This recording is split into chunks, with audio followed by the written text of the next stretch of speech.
take care of you. I only show you the fun part, the painting part. You know, nobody wants to watch me zip screw stuff all together. This is the way you open a can when you know you're never going to use it again. There, easy. There we go. We got flow. Flow. This is the good stuff. We'll put that on and we'll cover it up with something we like. If you're going to do a lot of painting and you want to save your hand, get one of these things. It snaps on and then it's trigger. And you're going to save that pointy finger because you can pull with a couple fingers. I'm telling you, if you're doing a big job like this, you need one of these handle things. This might be the second or third one that I have, and they're worth the money. Come on, that's not right. I guess you gotta shake them.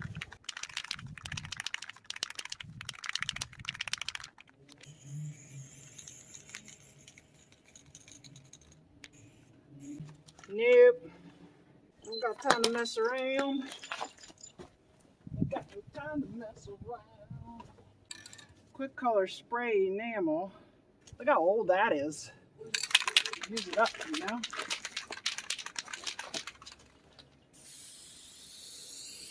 Figures the garbage can of paint works.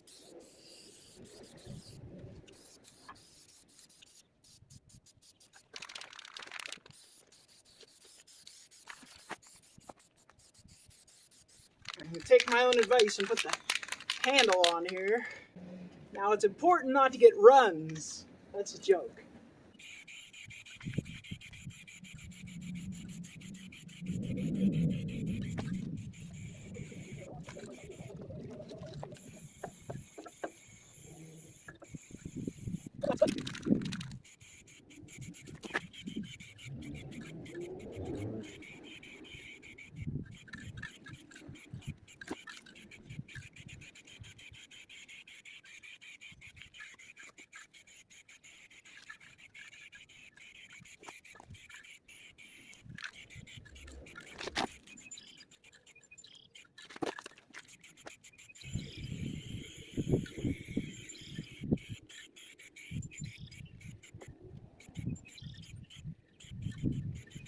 That is how you paint a crusty old van to look like you painted a crusty old van. Absolutely perfect patina. And then we just settled for the Ace brand premium paint primer. And we're going to slap some in there so it doesn't absorb a lot of water. And let's do it. No, why talk about it? This can's still going from the other side. A lot of coverage from this quick color. If paint isn't dripping out of the bottom, then you haven't put enough on there yet.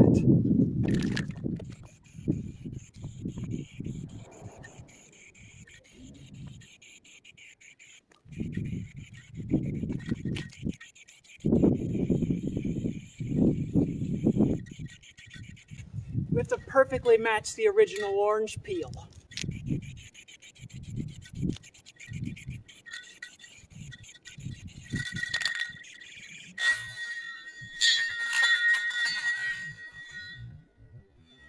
It's so shiny. There's flat black on the can, liar. That's a fancy graffiti tip. Ooh, I should shake it.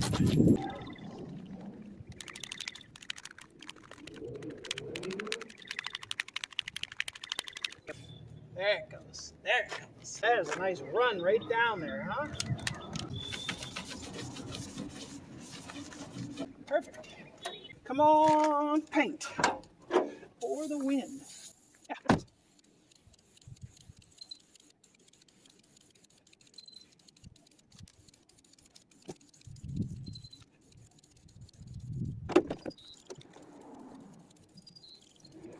Boy, that's a lot of spray for not much paint. This paint, okay. The coverage on this was far superior to the coverage that I'm getting from this. I don't know why. So, if you have the two choices, get this over this. This just goes on like a very thin film. I just put some over top of this it just doesn't cover. That's how it's done for now.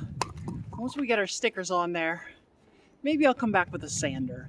I don't have one. I used to have, a couple of different kinds of shop sanders, one like a plain sander and like an orbital sander, and they're all kind of gone with the wind.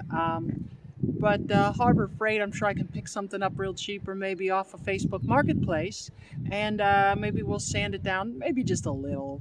I kind of like it being rough, Like, why spend so much time on things that don't matter? This van is not supposed to look super shiny like glass paint. It was never in the design. It's supposed to be, razzle dazzle. A lot of different colors, some big patterns, hammer it out with a sledge. I really have loved the Holy Goat series. If you have not seen that, oh my God, why are you here? There's so much great content over there.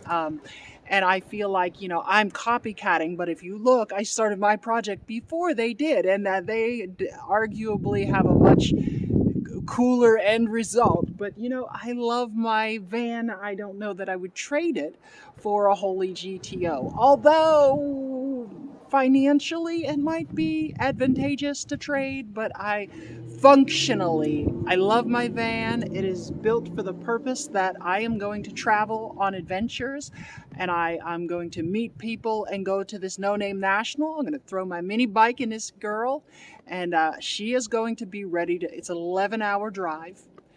Minimum. It's going to take me a couple of days. I can't drive for anywhere near that in a stretch. Maybe 3-4 hours max in a day is all I can do with driving with I have pins in my neck, rods and pins in my neck, and multiple fusions in my neck and my lower back. So for some reason driving, I think it's because I'm holding my arms up, it really aggravates that condition.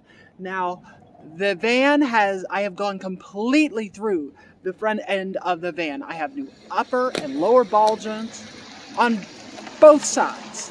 I also have a remanufactured steering box installed. I have tweaked with the alignment, and she handles the road the way a van, much better than you would expect from a van with 200,000 miles on it. So that on the long hauls, she kind of goes straight down the road. It's a little bit, like a boat. You just kind of keep it on course. When I got her, she wanted to go everywhere. The steering box wasn't securely bolted on. So, you go like this and the steering box cocked like this before anything even happened.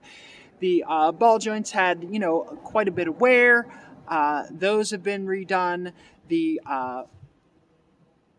front wheel bearings needed repacked and tightened, and that was done. Some of the problem is there was not the right amount of toe, and that was my fault. After I did the ball joints, I messed with things. I did like a straight line thing, and there was not enough toe and for the front end. So now that it has a little more toe, it definitely handles the road a lot nicer. I'd love to take it and get it like electronically aligned. Everything is loose and freed up and lubricated properly so that they can mess with the camber caster adjustments and should be able to get a really good alignment out of it at this point. All the parts are tight and it should hold an alignment. I know alignment shops don't like to work on anything this old because it's really hard to, work on usually, but it's all serviceable.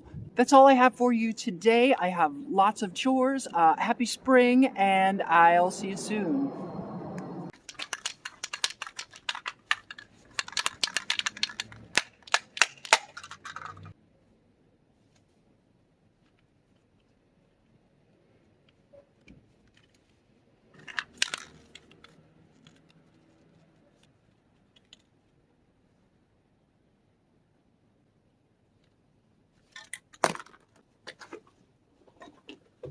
That can's probably 5 years old. I don't know.